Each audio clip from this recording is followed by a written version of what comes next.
कल रात को जो है, जिस तरह जो मैं आपको बता रहा हूँ कि 2-3 दिन से जो है ये ट्रांसमिशंस का सिलसिला वहाँ पे चल रहा है इमरान खान साहब को लेके।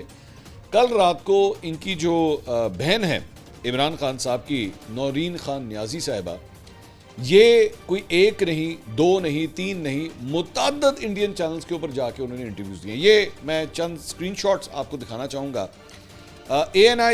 ANI जो है वो इनकी न्यूज़ एजेंसी है, ठीक है, इंडिया की। मैं साथ साथ आपको थोड़ा सा एक्सप्लेन भी करता रहूँ। ANI जो है वो इनकी न्यूज़ एजेंसी है। इसने पूरी तरह इस खबर को उठाया। नौरीन न्याजी साहिबा का जो है वो इन्होंने पूरा एक क्लिप वहाँ पे लगाया जो कि 4 मिनट से ऊपर का था, ठीक है। इसके ऊपर पूरी उन्होंने कवरेज दी। ये जनाब NDTV, अब NDTV मेरे ख्याल में आप अच्छी तरह जानते होंगे, मुझे बताने की ज़रूरत नहीं है।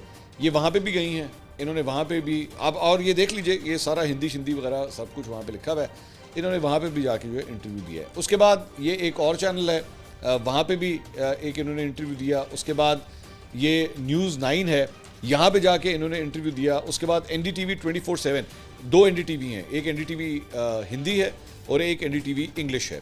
वहाँ पे उन्होंने उसके बाद एक अलग इंटरव्यू दिया। उसके बाद बरखा दत्त ने अपने प्रोग्राम के अंदर इस इशू को उठाया, अर्नब गोस्वामी ने इस इशू को उठाया। मतलब सीरीज़ के साथ जो है, पूरी सीरीज़ के साथ जो है वो इंडियन न्यूज़ चैनल्स के ऊपर नौरीन खान न्याजी साहिबा के जो हैं वो ये इंटरव्यूज़ चले।